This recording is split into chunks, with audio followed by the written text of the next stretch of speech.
go down to Jerome's Q&A for this beautiful day. Let's get it fired up. First one, Camden. Oh, nailed it. Camden Hiddle. Handy, love the content. Thank you. With training camp around the corner, what do you think the timeline is for Darrisaw's return? And if he's not ready for week 1, who's the best guy to fill in for him? So it's going to be telling right away, because if he starts off on the PUP, that leaves the option open to put him on the regular season physically unable to perform list, misses 4 games. I believe it's still 4 games. It might be 3. And that would be kind of telling. Now, if he doesn't start on the training camp PUP list, that means that he can't be put on for the regular season. So obviously they see him early on. And Justin School, the free agent offensive tackle, has been his primary backup, who's been with the first team at left tackle with Darrisaw out at OTAs. He was doing individual work, though. They seem pretty dead set on having Rouse at guard, so there could be some shuffling there. Brandel does have tackle experience. He was a college left tackle at Oregon State, but they don't seem to be going down that road either.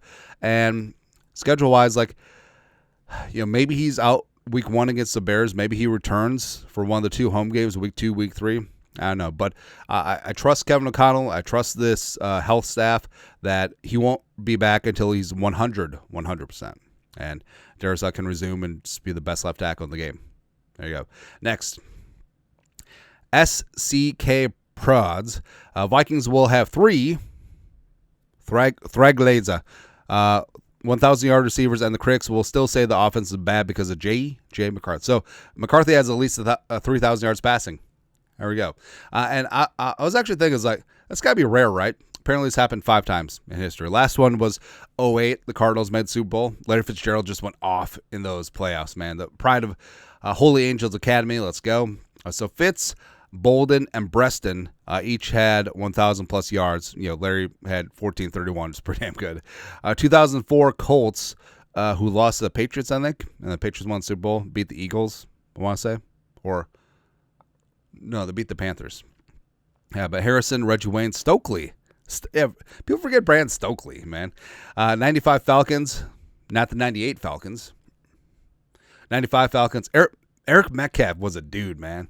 Metcalf, Terrence Mathis, and Burt Emanuel. Was the quarterback Jeff George or something? Wait, was this I don't know this for a fact, but was this a June Jones run and shoot type offense when he was in the league? Could be. 89 Washington Redskins. The Fun Bunch. Also, was this the year? No, 87 was the year. Darren Nelson. Art Monk, Ricky Sanders, and Gary Clark. The Fun Bunch. Hands, slap hands. Yeah. And the 1980 San Diego Superchargers. I think this was Eric Coryell. I think Joe Gibbs is gone. I think Joe Gibbs is in Washington by then. But I remember he got to start as OC of the Chargers. But Winslow, John Jefferson, the original JJ, and Charlie Joyner. That's pretty good. It's pretty good company. But watch, it'll be 3 1,000-yard receivers that you don't expect. So it'll be Jefferson, it'll be Naylor, and it'll be Josh Oliver. Probably not. But Jefferson, Addison, Hawkinson, yeah, I think they're certainly capable of each having a 1,000-yard season, especially since Jefferson just has that gravity. And McCarthy, yeah, he's very judicious with the football. Like seeing his stats from Michigan, I know that his passing numbers weren't huge, but he spread the ball around. Like Roman Wilson, Colson Loveland, the running backs, everything like that. Going to be good to go. Next, Adam Wilcox. If we were to target a player at the deadline this year, who would it be and what team might be in sell mode by then? I think the Giants will be in disarray. I think the Giants will just be – Daboll will be fired, Shane will be fired, and I think that it will just be like Russell Wilson will do weird stuff all over the place. Malik Neighbors will be mad about things, and I think that the Giants will just play. Now, last year, Dexter Lawrence II, he was very clear that he was tired about losing. Why don't you come to a winner, baby? That's right. Best nose tackle in the game.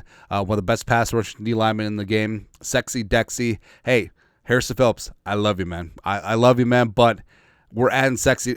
Taki Taimani, I love you, man, but we're adding Sexy Dexy to this mix. Come hell or high water, it's happening. Or Sauce. If the Jets don't want to pay Sauce and they have a crappy season, let's go get them. Go get your guy. Next. R2J2B2. I nailed it. Do you think Flores will sign an extension before next offseason? Well, he's in a contract year. let's modify this. Do I think he signs an extension before or during this season? No. I don't think it behooves him to do that because I think that obviously this defense is going to be top dog in this league, barring alien abductions. So I think that all the leverage is in his court, and he could sign a 17-year coordinator extension. It doesn't mean a thing if he gets a head coaching job because they can't block a promotion, right? But lateral move wise, maybe he wants to hit free agency, maybe just to drive the price up because I think that if there's an offer on the table to make him the highest paid coordinator in the league, he would take it. But obviously, maybe it's not on the table. It should be on the table, but I think that it's smart for him to keep his options open, just to see what he can do because he deserves a head coaching job, but it may not materialize ever, because of stuff and things. I don't know, but he's a hell of a coach. He's a hell of a D coordinator. We're very lucky to have him for 3 years. Hopefully, he'll be 4. Well, actually, not. Well, selfishly, hopefully he'll be 4. I hope he gets another crack to be a head coach because I think he'll be really good. Ideally in the AFC. That's it.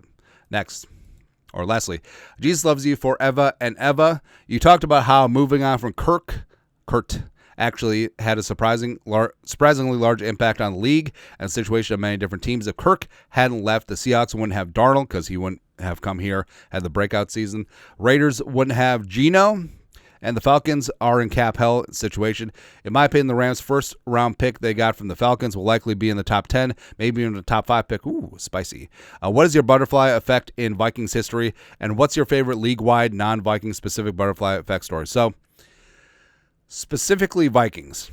We'll go for that because, league-wide, that could be a whole conversation for a week, right? But my favorite one is in 2016.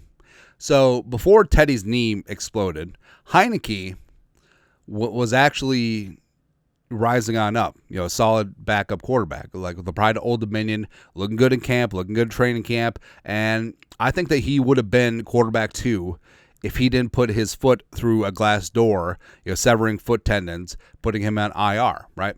So and then the Vikings obviously traded for Sam Darnold, and in 2016, the Vikings went 8-8, right? I think what would happen is Heineke would have gained enough confidence from the coaching staff to have him be the starter once Teddy's knee collapsed after the preseason. So they would have gone with Heineke. I think the Vikings would have gone like 6-10, because that was still in the 16-game season. I think the Vikings would have gone 6-10, maybe 7-9, somewhere in there.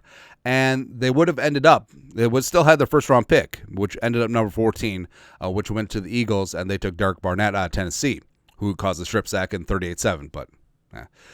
But 7-9 would have been good for the number 10 overall pick. And do you know who the number 10 overall pick in 2017 was? Patrick Mahomes. That's it. Hey, that's a great storyline. Oh, Patrick Mahomes returns to the state where his dad was a pitcher with the Twins. All that stuff. Now, would Zimmer have ruined Patrick Mahomes? Maybe?